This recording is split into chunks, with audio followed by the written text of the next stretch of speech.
Let's continue this discussion on the exemption that's been granted to Eskom, allowing it not to disclose irregular and wasteful expenditures in its financial reports. Basically, the finance minister saying it will not go ahead for now. The minister told Parliament that the withdrawal of the Gazette is temporary.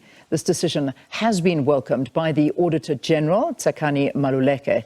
In a statement, the Auditor-General says it is important that any exemptions granted should continue to promote transparency and accountability in the public. On Friday, Treasury published a gazette exempting Eskom from Section 55 2BI of the PFMA and Treasury Regulation for a period of 3 years. Well, let's unpack and analyse it a bit further, and let's talk to the head of the University of Stellenbosch Centre for Sustainable Transitions, Professor Mark Swilling. Prof, good to have you. Thanks very, very much for joining us on the programme. Morning. Well, let's get your first opinion with regard to the U-turn that's been made by the Finance Minister. Well, I think we need to understand what their original intention was. If you are running the National Treasury and you've just given 254 billion to Eskom, you don't want Eskom to come running back for more money over the next 3 years. And what that means is Eskom has to raise any additional money that it wants, it needs to raise in the capital markets. The problem is, if those financial statements are less than adequate in the eyes of lenders to Eskom, Eskom won't be able to raise those funds, and they will come back to the National Treasury for more money.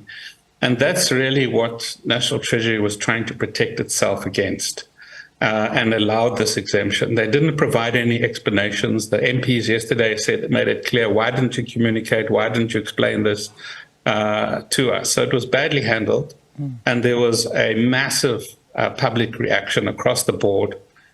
And that takes place in the context of mistrust. Yeah. Deep mistrust, because that's really, I mean, you talk Eskom, you talk mistrust in society. And so nobody accepted the explanations when they eventually came after the fact. And so we have this temporary withdrawal.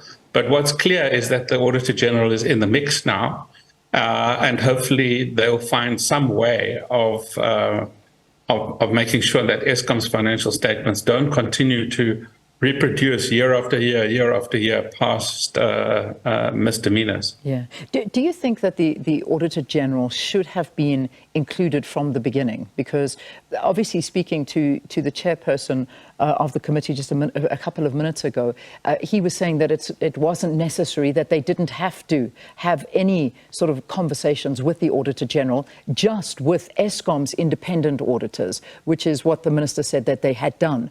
But now including the Auditor-General in this, why was that not included in the first place? I think they just ran out of time. The Gazette was issued the same day as Eskom's financials, and it was clear, and those financials were delayed, and so this was like a last-minute move to allow those financials to be released without disclosing the expenditure problems. So I think it was a last-minute thing. The whole PR side of it was not thought through. It was seen just as a technical move, something that Eskom has actually been asking for in the past and not getting. And now they got it, and they thought, okay, fine, this will just slip through as a technical sleight of hand. But that's not what happened. It hit the public with a vengeance. Yeah, with pending lawsuits and all of these things against it, and we wait to see what happens, because when the minister had basically said that this is for now, meaning opening the door that this could be instituted, I mean, because he is going to do more gazettes in the future. So, I mean, the story isn't closed. This is just a temporary halt. No, it happened with Eskom. I mean, sorry, not Eskom. It has happened with Transnet a year ago, after Transnet put a lot of pressure to get that kind of exemption. The way I'm interpreting what the minister's saying is this matter is not closed. It doesn't mean the exemption in the same form will come through. I'm interpreting that as, well, let's talk to the Auditor-General, let's talk to Eskom auditors, let's find a way of representing the information adequately, in other words, not suppressing it and hiding it, but also in a way that allows the lenders to be satisfied that the financial statements are unqualified. I mean, you mentioned Transnet because, I mean, this exemption happened in March 2022. And to be honest, it kind of went largely unnoticed. But following the publications of its annual results, it also relieved Transnet from including certain historical irregular expenditure that had remained unresolved. Shouldn't we be concerned about other exemptions that were granted to other SOEs like Transnet? We should, for sure, but we also need to have a little bit of sympathy with National Treasury and Transnet and Eskom when they say, why must we continue to represent historical fruitless and wasteful expenditure in our records? Because that means we never get out of the woods. And if you never really get out of the woods, you're not going to be able to raise the capital needed to keep these absolutely essential companies going that provide, critical infrastructures for the economy. There is some logic in the argument. It's not just about suppressing bad stuff. But yes, the answer to your question is yes. We have to keep more and more vigilant instead of debating the mechanism. We get to the root cause, which is the persistence of corruption in these institutions, and that's not going to just get resolved by managing the data differently. It has to be much more forensic and much deeper with security involvement and so on. Yeah, and certainly there's always this fear of ratings agencies, and that was brought up very much so yesterday, and talking to ratings agencies and how they may view Eskom going forward with all of the debt, and then of course wanting to sort of keep it under wraps until they sort their house in order. And then of course there were comments coming out of Treasury saying they have not had any conversations with ratings agencies. The last time they spoke was with the budget. This was something and a decision they took independently, so it had nothing to do with ratings agencies. Can we believe this? I mean, let's look at that kind of issue. I think you can believe it in the narrow technical sense that there was not a specific meeting between rating agencies and National Treasury on the matter. But the fact of the matter is that there has been a massive buildup of pressure by business, by lenders, by all sorts of stakeholders with real vested interests in the healthy financials for Eskom, and they were horrified by the move, and in particular the public reaction, and said, well, we know this, whether that negative information is in the financials or not, we know that it's there. So this is not going to change our view. So what was the point? And then there were court cases, and then why go to court with something that is actually not going to achieve anything anyway?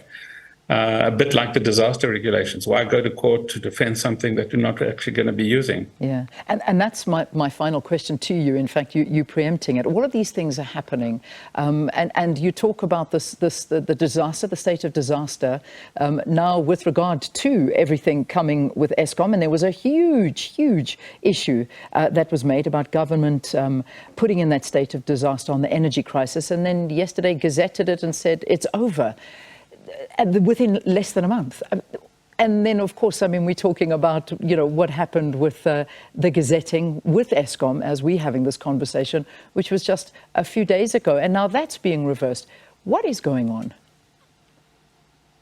Well, it's flip-flops. It's policy flip-flops in response to a very, very serious crisis, a crisis which is not just about load shedding, it's about a whole economy going through an energy transition, an economy based on fossil fuels to an economy based on renewables. And we are just part of hundreds of countries around the world going through the same energy transition. And they also have very conflictual dynamics backwards and forwards as new issues arise. That's the deeper underlying driver that we need to understand. But there isn't a consensus in government on how to manage that. Hopefully the new Minister of Electricity, being a skilled politician, as well as somebody who's technically competent, will be able to pull the threads together. And in the meantime, we have these flip-flops. So essentially, the messaging coming out of Parks Tau, the deputy minister, was, listen, we have a new executive, we have a minister of electricity, we have an energy action plan, which is actually the Eskom plan, which has now become the government plan to end load shedding and enable the transition. 30 gigawatts of renewables are in the pipeline. Listen, we've done it. So why do we need the disaster regulations? Let's remove them. And why go to court and defend them if we don't need them? All right, let's leave it there. Head of the University of Stellenbosch's Centre for Sustainable Transitions, Professor Mark Swilling, talking to us about Finance Minister Enoch Godongwana withdrawing of the gazette in order to exempt Eskom in disclosing irregular, wasteful and fruitless expenditure. Also speaking to Parks Tau, that's what the professor was talking about, and we're going to have him in the next hour. So that's also something we'll get to the bottom of with regard to withdrawing that state of disaster for the energy crisis.